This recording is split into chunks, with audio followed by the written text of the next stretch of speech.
The pen barely touched the paper before Emma's signature was complete. 6 years of marriage reduced to a few quick strokes of black ink. She didn't even look up from her phone where Ryan's latest workout video was playing. There, she said, sliding the divorce papers across our kitchen table like she was returning a menu at a restaurant. Happy now? Before we jump back in, tell us where you're tuning in from. And if this story touches you, make sure you're subscribed, because tomorrow I've saved something extra special for you. But I wasn't the one who wanted this divorce. I wasn't the one who had been sneaking around for months, claiming late work meetings while actually spending evenings at some fitness studio downtown. And I certainly wasn't the one who had the audacity to ask for a divorce 3 days after our 6th anniversary dinner, where I had foolishly believed we were working things out. The irony wasn't lost on me that while Emma was so eager to sign away our marriage, I would soon be signing something far more meaningful, something that would matter to someone who actually valued what I had to offer. But that part of the story comes later. First, let me tell you how I went from being a devoted husband to someone who finally understood what real love actually looks like. The morning Emma served me with divorce papers started like any other Tuesday in our Beaverton home. I was making coffee in the kitchen, the same routine I'd followed for 6 years. 2 cups, one with the hazelnut creamer Emma preferred, one black for myself. The Portland rain tapped against our windows while I scrolled through work emails on my phone. Emma came downstairs wearing the blue dress I'd bought her for Christmas, the one she claimed to love but had worn exactly twice. "David, we need to talk," she said, but her tone suggested this wasn't going to be a conversation. She was already dressed for work, car keys in hand, clearly planning her exit strategy. That's when she placed a manila envelope on the counter, next to my coffee cup. "I've been thinking about this for a while now, and I think it's time we both admitted this isn't working anymore." I set down my phone, genuinely confused. We'd had dinner together just 3 nights ago at Riverside Park, the same spot where I'd proposed 4 years earlier. She'd seemed happy, laughing at my stories about Tom's latest dating disasters at work. We'd even talked about finally taking that trip to Multnomah Falls she'd been mentioning. "What isn't working, Emma? Did something happen? Are you upset about the promotion thing again?" 6 months earlier, I'd turned down a senior marketing position that would have required relocating to Seattle. Emma had initially been supportive, saying she understood why I wanted to stay close to my parents in Portland. But lately, she'd been bringing it up in arguments, claiming I lacked ambition. I'd started to think maybe she was right, that I was too comfortable with our quiet life in Oregon. Emma opened the envelope and pulled out a stack of papers that looked far too official for a Tuesday morning. "I've already signed everything. My lawyer says it should be straightforward since we don't have kids and we're both working." Spoke with the same tone she used when discussing real estate contracts with her clients, businesslike and detached. I think we both know this has been over for a while now. The papers felt heavy in my hands as I flipped through them. Dissolution of marriage. Division of assets. I saw Emma's signature on every required line, each one written with confidence. No hesitation marks. No sign that signing away 6 years of marriage had given her even a moment's pause. "Last week you were talking about redoing the guest bathroom." She seemed excited about the new tile samples. She was already checking her phone, probably responding to messages she'd received while delivering this life-changing news. "David, honestly, do you think choosing bathroom tiles is what marriage should be about? When's the last time we did anything exciting together? When's the last time you surprised me with something spontaneous?" Her voice carried that familiar note of frustration I'd been hearing more often lately. I thought about the weekend getaway I'd been secretly planning for her birthday next month. I'd already made reservations at that boutique hotel near Cannon Beach she'd mentioned wanting.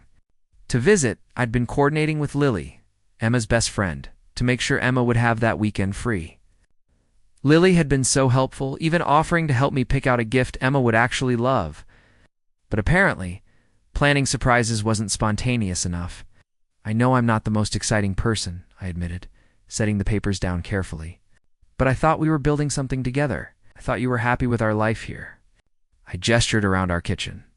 With its carefully chosen farmhouse decorations and the herb garden visible through the window that we'd planted together last spring, Emma's laugh had a sharp edge to it.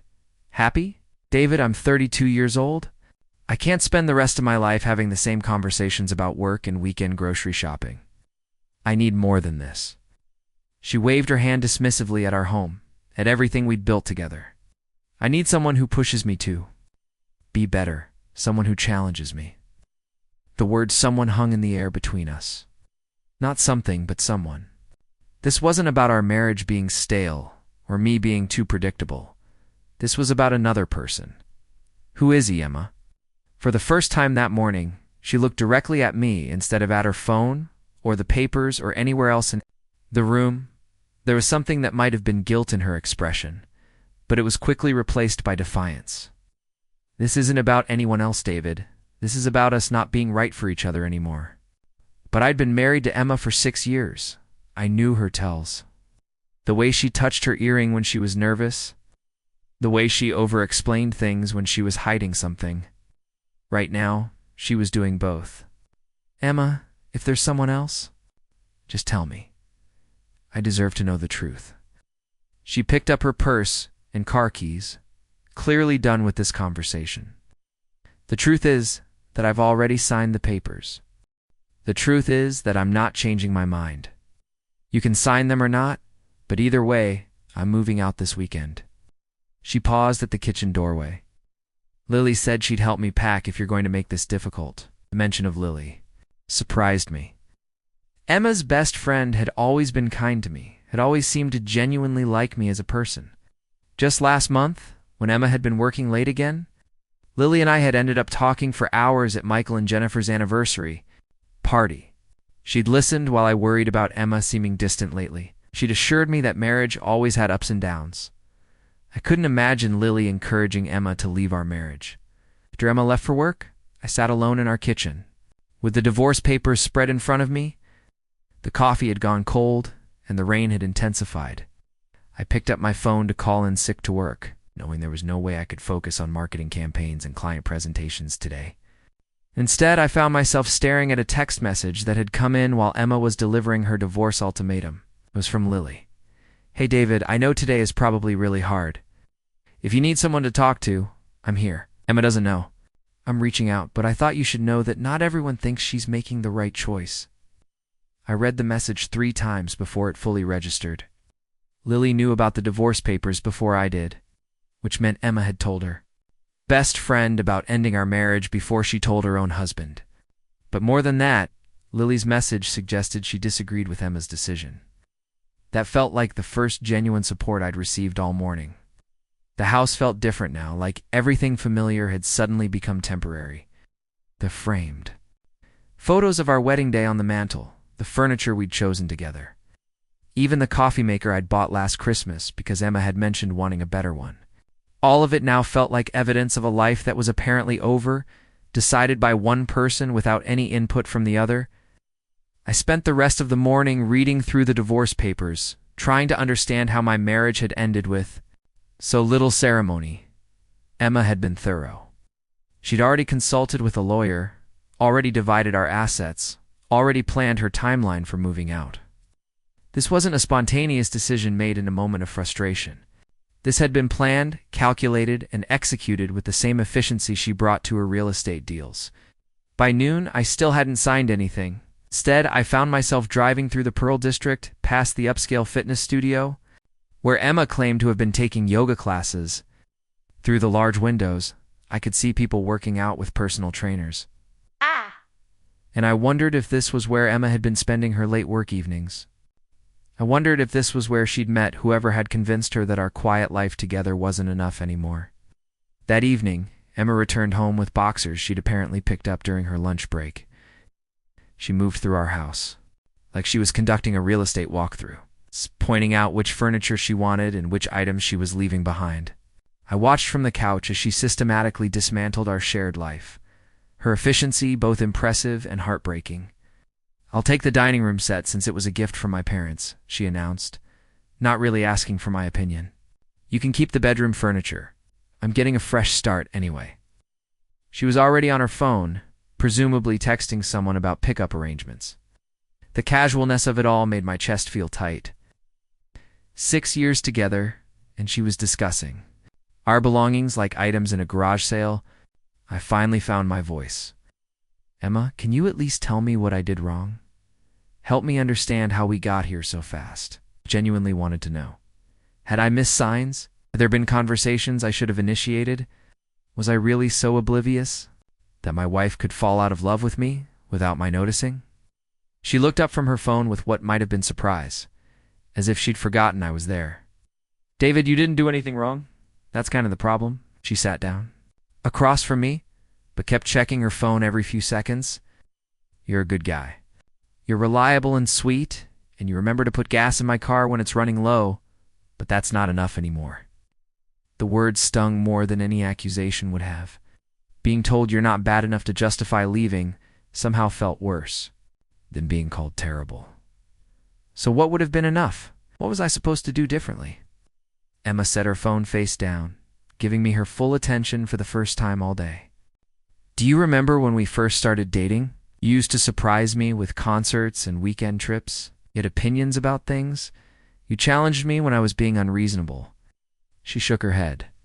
Somewhere along the way, you stopped being David and started being my husband. Like that was your whole identity. I thought about the David she was describing. The guy who'd asked her out after a work conference, who'd driven 3 hours to catch a band she'd mentioned liking, who'd argued with her about books and movies, and whether pineapple belonged on pizza. That David had been trying to impress someone who seemed exciting and independent. This David had been trying to build a stable life with someone who'd said she wanted marriage and partnership. You told me you wanted stability, I reminded her. You said you were tired of dating guys who were unpredictable and immature. You said you wanted someone you could depend on. I did want that, she admitted, but I thought you'd still be you. Thought you'd still surprise me sometimes. Still. Have your own dreams and goals. Instead, you turned into this person whose biggest decision is what to watch on Netflix. She picked up her phone again. Ryan's not like that. He's got this energy, this passion for life. He makes me want to be better. There it was. Preparing and narrating this story took us a lot of time, so if you are enjoying it, subscribe to our channel. It means a lot to us. Now back to the story. Ryan, the name I'd been waiting to hear all day. How long, Emma? How long have you been seeing him? Emma's face flushed slightly, but she didn't deny it. It's not what you think. We're just friends. He's my trainer at the gym, and we talk about goals and motivation and pushing boundaries. But being around him made me realize how settled and boring my life had become. I laughed, but there was no humor in it. Emma, you just told me you're leaving our marriage for your personal trainer, but it's not what I think. What exactly am I supposed to think? You're being dramatic, she said, standing up and returning to her packing. This is exactly what I mean about you not understanding. Everything has to be black and white with you. People can inspire each other without it being some romantic affair. But I'd seen the way she looked at her phone when certain texts came in. I'd noticed how she'd started wearing makeup to the gym and buying workout clothes that cost more than my monthly car payment. I'd watched her become secretive about her schedule and defensive about her time. Maybe I was boring and predictable, but I wasn't blind.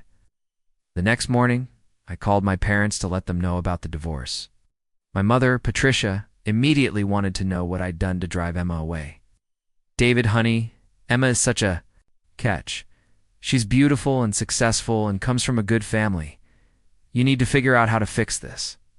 Mom, she's the one who wants the divorce. She's the one who's been seeing someone else. Why is this automatically my fault? My father. Robert took the phone. Marriages take work. If Emma's looking elsewhere, maybe you haven't been giving her what she needs at home. Have you been taking her out? Buying her nice things? Women need to feel appreciated. The conversation left me feeling more isolated than before. Even my own parents seemed to think Emma leaving was evidence of my failure as a husband. They suggested flowers, jewelry, maybe a romantic weekend getaway to win her back. They couldn't seem to grasp that Emma didn't want to be won back. She'd already moved on. Work became my only refuge, but even that felt unstable. Emma worked in real estate, which meant she knew everyone in Portland's business community. I started noticing odd looks from colleagues, hushed conversations that stopped when I entered rooms. Tom, my closest friend at the marketing firm, finally pulled me aside during lunch. "David, I don't know how to tell you this, but Emma's been telling people some things about your marriage that don't sound like the guy I know." Tom looked uncomfortable, like he was delivering bad news he'd rather avoid. "She's been at some networking events, and apparently she's been pretty open about why things didn't work out between you two." My stomach dropped. "What kind of things?" Tom hesitated. "She's been saying you were controlling. You tried to isolate her from her friends and prevented her from advancing in her career. She mentioned the Seattle promotion thing as an example of you holding her back." I felt like the ground was shifting beneath me. The Seattle promotion I'd turned down to stay close to family was now being reframed as me sabotaging Emma's career. The quiet life we'd built together was being described as isolation and control. "Tom, you know me. Do any of those things sound like something I'd do?" "Of course not," Tom said immediately. "That's why I wanted to talk to you, David." "She's convincing. People love a story about a woman escaping a controlling marriage, especially when she's as charismatic as Emma." That afternoon, I received a text from Michael, Emma's father. "David, we need to talk. Can you come by the house this evening?" The message felt ominous, but I agreed to meet him and Jennifer for dinner. Emma's parents had always been polite to me, but I'd never felt like they thought I was good enough for their daughter. Michael was a successful attorney, and Jennifer was involved in several charitable organizations. They lived in a beautiful home in the hills west of Portland, the kind of place that made our suburban house look modest by comparison. Jennifer greeted me at the door with a tense smile. "David, thank you for coming. We thought it was important to clear the air about everything that's happening." Michael got straight to the point over dinner. "Emma's told us about the divorce, and frankly, we're disappointed but not entirely surprised. We've been concerned about some of your behavior for a while now." "My behavior?" I set down my fork, suddenly not hungry anymore. "The possessiveness, David. The way you've tried to limit Emma's social life and career opportunities. We raised our daughter to be independent and ambitious, not to be held back by someone who's intimidated by her success." Jennifer nodded, sympathetically. "We understand that Emma's drive and intelligence can be overwhelming for some men, but trying to control her isn't the answer. I felt like I was living in an alternate reality where everything I thought I knew about myself and my marriage was being rewritten. I've never tried to control Emma. I've supported every decision she's made. I encouraged her to start her own real estate practice. I take care of things at home so she can focus on building her client base." "Then why did you refuse the Seattle promotion?" Michael asked. "Could have expanded her business to a larger market, but you insisted on staying in Portland. We decided together to stay here. Emma said she didn't want to leave her support system. She said Portland was where she wanted to build her career." Michael and Jennifer exchanged a look that suggested they didn't believe me. "David," Jennifer said gently, "we think it might be best if you sign the divorce papers and let Emma move on with her life. Dragging this out won't help anyone." I left their house feeling completely disoriented. Somehow, in the span of a week, I'd gone from being a devoted husband to being painted as a controlling and possessive obstacle to Emma's happiness. The narrative had been so thoroughly established that even her parents, who had witnessed years of my relationship with their daughter, had accepted it without question. That night, I lay in bed staring at the ceiling, trying to figure out when my life had become unrecognizable. Emma hadn't come home, and I didn't expect her to. She'd been staying at Lily's apartment, according to a brief text she'd sent. At least that's what she'd told me. Given everything else I was learning about my wife, I wasn't sure I could believe even that simple statement. My phone buzzed with another message from Lily. "I hope you're holding up okay. I know this is hard, but I want you to know that some of us see what's really happening here. You deserve better than this, David." It was the first message I'd received in days that didn't make me feel like a villain in my own life story. The breaking point came on a Thursday morning when I discovered Emma had cleaned out our joint savings account. It's not just her half, but everything we'd saved together over 6 years. The account that held money for the house repairs we'd planned. The emergency fund we'd built for unexpected expenses. Even the small amount I'd been setting aside for her birthday surprise. All of it gone. I stared at the bank statement on my laptop screen, feeling something shift inside me. This wasn't just about Emma wanting a divorce anymore. This was about her systematically dismantling my life while painting me as the villain. The woman who'd accused me of being controlling had just taken every dollar we'd saved together. Without a conversation or even a heads up, my phone rang and Emma's name appeared on the screen. For a moment, I considered not answering, but curiosity got the better of me. "Hello, Emma." "David, I know you probably saw the bank account thing," she said, her voice carrying that familiar tone she used when she was about to justify something unreasonable. "I needed money for the security deposit on my new place, and since we're getting divorced anyway, I figured it made sense to just handle it now." "You took $17,000, Emma. That wasn't just your money." "Well, it wasn't really yours either," she replied with a casualness that made my jaw clench. "Most of it came from commissions I earned selling houses. You just deposited your little paychecks into the same account." Little paychecks. I'd been contributing to our household for 6 years, paying for groceries and utilities and maintenance on the house, while she built her real estate business. But apparently, that had made me some kind of financial burden rather than a partner. "Emma, we agreed to save that money together. We made decisions about it together. You can't just take it because you've decided our marriage doesn't count." "Anymore, David? Honestly, this is exactly what I'm talking about. You're being so possessive about money, just like you were possessive about everything else. It's my money from my work, and I need it for my new life. You'll figure something out." After she hung up, I sat in our kitchen feeling something I hadn't experienced in years: pure, uncomplicated anger. Not the frustrated confusion I'd been living with all week, but actual rage at being treated like my feelings and rights didn't matter. Emma could rewrite our history all she wanted, but stealing our savings crossed a line that even her creative storytelling couldn't justify. I called the bank and discovered that Emma had also opened a new credit card in both our names, one-eyed. Never seen or agreed to. She'd already charged several $1,000s on it, including what looked like a shopping spree at some high-end stores in downtown Portland. When I asked about disputing the charges, the bank representative explained that since we were still legally married, Emma had every right to make purchases on joint credit. That afternoon, I did something I should have done days earlier. I made an appointment with a lawyer. Richard Hendricks had been recommended by a colleague who'd gone through his own difficult divorce. His office was in a building downtown, nothing fancy but professional. Richard was probably in his 50s, with the kind of steady demeanor that suggested he'd seen every variation of marital breakdown imaginable. "David, I'm going to be straight with you," Richard said, after I'd explained my situation. "Your wife got a head start on this divorce, and she's been strategic about it. The joint accounts, the credit cards, the narrative she's building about your marriage being controlling, none of that happened by accident. So what do I do? She's already told everyone that I'm some kind of controlling husband who held her back. Her parents believe it. My parents think I should just give her whatever she wants. And apparently she's been spreading these stories at work events." Richard leaned back in his chair. "First, we protect what assets you have left. I'll help. You open your own accounts and make sure she can't take anything else without proper legal procedures. Second, we start documenting everything.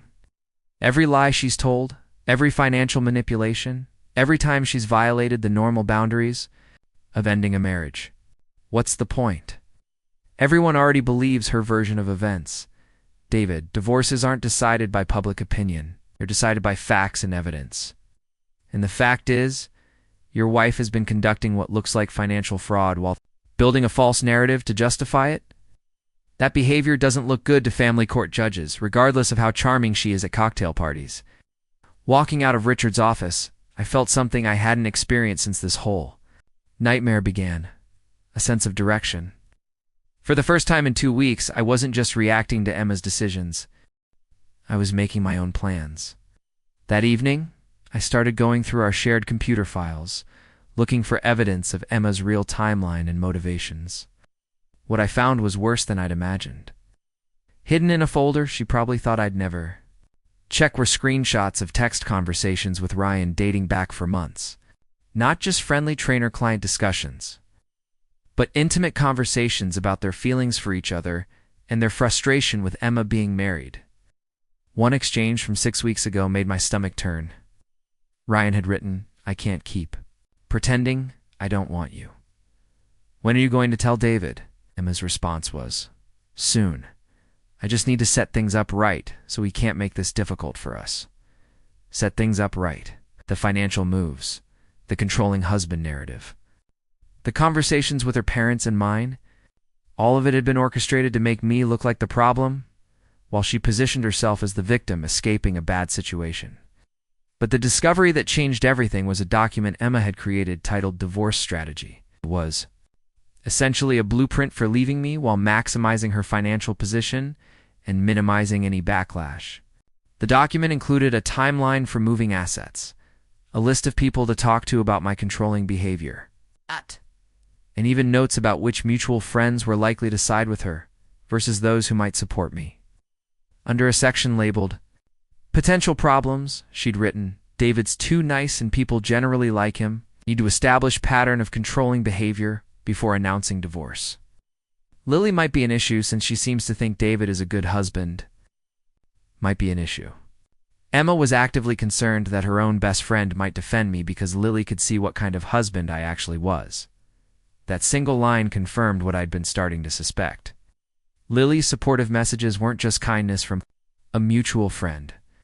She was someone who'd witnessed our marriage firsthand and knew Emma's accusations were false. I forwarded all the evidence to Richard, then sat back and considered my options. For 2 weeks, I'd been playing defense, trying to understand why my life was falling apart and hoping to find some way to fix things. But Emma had been playing offense the entire time, methodically destroying my reputation while positioning herself as the innocent party in our marriage's failure. The next morning, I made a decision that surprised even me. Instead of going to work, I drove to the coffee shop, where I knew Lily often spent her mornings working on her freelance graphic design projects. She was there at her usual corner table, laptop open, and a large coffee cooling beside her. David, she said, looking up with genuine concern when she saw me approaching. How are you holding up? You look like you haven't been sleeping, Lily. I need to ask you something, and I need you to be completely honest with me. I sat down across from her, feeling more nervous than I had any right to be. Emma's been telling people that I was controlling and possessive during our marriage, that I held her back and isolated her from her friends. Is any of that true? Lily's expression shifted from concern to something that looked almost like anger. David, is that really what she's telling people? When I nodded, she shook her head in disgust. That's complete nonsense. You're the least controlling person I know. If anything, you gave Emma too much freedom to treat you however she wanted. Too much freedom? David, you let her walk all over you for years. You changed your whole personality to be what you thought she wanted. You turned down job opportunities to make her happy. You took care of everything at home so she could focus on her career. And the whole time she complained about you to anyone who would listen. The words hit harder than I'd expected. She complained about me to you. Lily looked uncomfortable, like she was debating how much to reveal. Emma's my friend, but that doesn't mean I agreed with how she treated you. She used to call you boring and predictable, but then she'd get mad when you tried to be more spontaneous. She'd complain that you were too focused on her, but then she'd get upset if you made plans with your own friends. Why didn't you ever say anything? David, you were so devoted to her that I didn't think you'd believe me. And honestly, I kept hoping she'd realize how good she had it and start appreciating you. Lily reached across the table and touched my hand briefly. I know this divorce is painful, but I think it might be the best thing that ever happened to you. Sitting there in that coffee shop, looking into the eyes of someone who'd actually been paying attention to my marriage, I realized something that should have been obvious weeks ago. I'd been so focused on losing Emma that I hadn't stopped to consider whether Emma was actually worth keeping. The opportunity for justice came sooner than I'd expected. Emma had scheduled what she called a mediation meeting for the following Monday, claiming she wanted to handle our divorce amicably without dragging things through the courts. She'd invited both sets of parents, along with Ryan, who she said was there to provide emotional support during this difficult time. The meeting was set to take place at Michael and Jennifer's house, neutral territory, where Emma clearly expected to control the narrative. What Emma didn't know was that I'd spent the weekend preparing my own presentation. I arrived at her parents' house carrying a leather portfolio that Richard had helped me organize.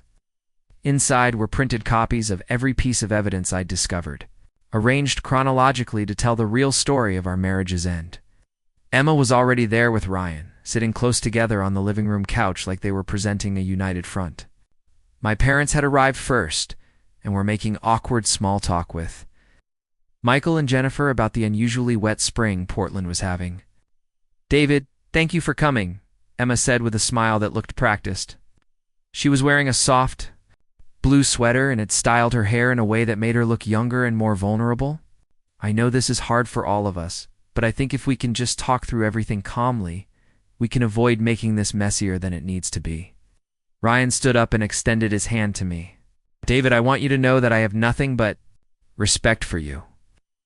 Emma's told me what a good man you are, and I hope we can handle this situation with maturity and understanding." I shook his hand, noting the firm grip and the way he maintained eye contact just a little too long, like he was establishing dominance. He was exactly what I'd expected from Emma's Instagram posts. Tall and athletic, with a kind of confident smile that probably worked well on social media. "Ryan, I appreciate you saying that. I'm sure this is an uncomfortable situation for everyone." Michael called the meeting to order, like he was running a board meeting. "We're here because Emma and David need to finalize their divorce arrangements, and we want to make sure everything is handled fairly and with respect for both parties." He gestured to a stack of papers on the coffee table. "Emma's attorney has prepared a settlement agreement that we think is generous and reasonable." I glanced at the papers without picking them up. "Before we discuss settlements, I think everyone should understand exactly why this divorce is happening. Emma's told you all that I was controlling and that our marriage wasn't working, but I'd like to share some additional context." Emma's smile faltered slightly. "David, I don't think rehashing old arguments is going to help anyone. We've both agreed that we want different things in life, and that's okay. We can be mature about this." "I agree that we should be mature about it," I said, opening my portfolio, "which is why I think everyone should see the real timeline of how our marriage ended." I handed out copies of the text message exchanges between Emma and Ryan, starting with the ones from 4 months ago. The room fell silent as everyone read through conversations that clearly showed an emotional affair progressing into plans for a future together.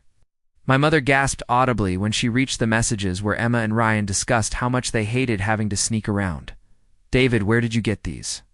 Emma's voice had lost its calm tone. "These are private conversations. You had no right to go through my phone. These were on our shared computer, Emma. The same computer where I found your divorce strategy document." I distributed copies of that as well, watching as her parents' expressions changed from supportive, too confused to something approaching horror. Michael read aloud from the document, his voice getting quieter with each word. "Establish pattern of controlling behavior before announcing divorce. Move assets to secure account. Lily might be an issue since she seems to think David is a good husband." He looked up at his daughter with an expression I'd never seen before. "Emma, what is this?" "Dad, you're taking this out of context. I was just trying to protect myself. Financially. David earns so much less than me, and I was worried he'd try to take half of everything I worked for." Jennifer spoke up for the first time since I'd started my presentation. "Emma, according to these bank statements, you took $17,000 from your joint account without telling David, and you opened credit cards in both your names?" Ryan looked like he wanted to disappear into the couch cushions. Clearly hadn't expected to walk into a room full of financial documents and evidence of systematic deception. "Maybe I should leave and let you all work this out as a family." "Actually, Ryan, I think you should stay," I said, pulling out the final set of documents. "Since you're such an important part of this story, the last section of my presentation was information I'd gathered about Ryan himself. Public records showing his real employment history, including the fitness studio that had fired him for inappropriate relationships with female clients. Screenshots of his social media posts where he bragged about his strategy for meeting wealthy women through personal training. Most damning of all, records showing that he was still legally married to someone else." Emma snatched the papers out of her father's hands, her face flushing red as she scanned through them. "This is ridiculous. You hired a private investigator? David, this is exactly the kind of controlling, obsessive behavior I was talking about." "Emma, your boyfriend is married," my father said quietly. "He's been lying to you just like you've been lying to all of us." Ryan stood up abruptly. "Look, this is getting way too complicated for me. Emma, maybe we should talk about this privately." Later, he was already heading toward the door, clearly recognizing that his carefully constructed image was falling apart. "Ryan, wait," Emma called after him, but he was already gone. The sound of his car starting in the driveway punctuated his exit from what he'd probably expected to be a simple meeting about someone else's divorce. The room was silent for a long moment. Emma sat alone on the couch, staring at the door Ryan had just walked through. Her parents looked shell-shocked, processing the revelation that their daughter had been conducting an affair with a married man while systematically planning to financially devastate her husband. "Emma," Michael said, "finally, is any of what David's shown us untrue?" Instead of answering, Emma turned to me with an expression of pure fury. "You think you're so smart, don't you? You think exposing all of this makes you look better? It's David. You're still the same boring, predictable man you always were. Ryan might be complicated, but at least he made me feel alive enough. To steal from me? Feel alive enough to lie to everyone about who I am? Feel alive enough to plan my financial destruction while pretending to be an innocent victim?" Emma stood up and grabbed her purse. "I don't have to listen to this. You want to make me look like the villain? Fine. But at least I had the courage to go after what I wanted instead of settling for a mediocre life." "Where are you going, Emma?" Jennifer asked. "We need to talk about this." "I'm going to find Ryan and fix this mess that David created," Emma replied, but her voice lacked its usual confidence. "Some of us don't give up at the first sign of trouble." After Emma stormed out, her parents sat in stunned silence. Michael kept reading through the documents, shaking his head occasionally. Jennifer had tears in her eyes, though I wasn't sure if they were from disappointment in her daughter or embarrassment about the situation. "Yes," David Michael said eventually, "I owe you an enormous apology. We believed Emma's version of events without question, and we treated you terribly." My mother spoke up from her corner of the room. "David, honey, I'm so sorry. We should have trusted you. We should have known you'd never be controlling or cruel." Patricia reached over and squeezed my father's hand. "Robert, remember what we used to say about David when he was little? That he was too kind for his own good? We should have remembered that." Looking around the room at the faces of people who'd spent weeks believing I was the problem in my marriage, I felt something I hadn't experienced in months. Vindication. Not the petty satisfaction of proving someone wrong, but the deeper relief that comes from having your character validated by people who matter to you. "I don't need apologies," I said, collecting the documents and putting them back in my portfolio. "Just needed the truth to come out." Jennifer wiped her eyes. "What happens now, David?" "With the divorce, I mean." "Now Emma signs the papers." "On my terms, or this evidence goes to family court and becomes part of the public record. Either way, I'm moving on with my life." As I drove home that evening, my phone buzzed with a text from Lily. "I heard about what happened at the meeting today," Michael called me. "I'm proud of you for standing up for yourself, David. You deserve so much better than what Emma put you through." For the first time since this whole ordeal began, I found myself looking forward to what came next, instead of dwelling on what I was losing. Emma signed the divorce papers 3 days later without a single modification to the terms Richard had prepared. No negotiation, no demands for additional assets, no attempts to salvage her reputation through legal maneuvering. She simply showed up at the lawyer's office, signed her name with the same efficiency she'd brought to ending our marriage, and walked out without saying a word to me. Ryan had disappeared entirely after the meeting at her parents' house. According to the private investigator Richard had recommended, Ryan had returned to his actual wife in Seattle, leaving Emma to face the consequences of their affair alone. The fitness studio where they'd met had terminated his contract after learning about his pattern of pursuing married female clients. And several of those women had come forward with their own stories of manipulation and false promises. Emma moved into a small apartment across town, funded by the remains of her real estate commissions after she'd been forced to repay the money she'd taken from our joint accounts. Her business had suffered significant damage from the scandal, with several high-profile clients canceling contracts when word spread about her personal conduct. In Portland's close-knit professional community, reputation mattered, and Emma had discovered that reinventing herself as a victim only worked when people didn't know the full story. I kept the house we'd shared, along with most of the furniture. Emma had originally claimed she wanted Without Ryan to impress with a fresh start, her demands for specific belongings had evaporated. Walking through rooms that had once felt tainted by the memory of our failed marriage, I was surprised to find them feeling more like home than they had in months. The real transformation, though, happened gradually over the weeks that followed. Without Emma's constant, subtle criticism of my choices, I rediscovered parts of myself I'd forgotten existed. I started reading again. Books I chose because they interested me rather than because they might spark conversation with someone who was always half listening. I began cooking elaborate meals on weekends, experimenting with recipes that challenged me instead of simply preparing whatever Emma found convenient. Most importantly, I started spending time with Lily. What began as coffee meetings where she'd check on my emotional recovery evolved into longer conversations about everything we'd never had the opportunity to discuss. Lily had opinions about books and movies and travel destinations, but she also wanted to hear mine. She laughed at my jokes not because she was being polite, but because she actually found them funny. When I told stories about my work projects or my weekend activities, she listened with genuine interest instead of scrolling through her phone. "David, can I tell you something?" Lily asked one evening as we sat by the Willamette River, watching the sunset paint the water gold and orange. We'd been meeting regularly for 2 months, and somewhere along the way, these gatherings had stopped feeling like friendship and started feeling like something deeper. "Of course. I had a crush on you for years," she admitted, not quite meeting my eyes. "It's even when you were married to Emma, even when I knew it was completely inappropriate. I used to hate myself for it." I turned to look at her, this woman, who'd been part of my life for so long that I'd never really considered what my life might look like with her in it.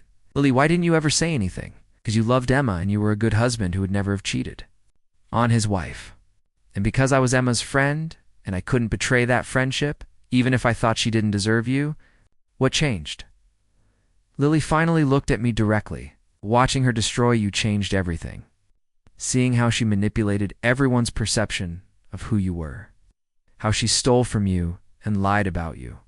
How she threw away the best relationship she'd ever had for some Instagram trainer who didn't even respect her enough to mention his wife." She shook her head. "I couldn't pretend to support that anymore." "What are you saying, Lily?" "I'm saying that Emma signed away the most wonderful man I've ever known without a second thought.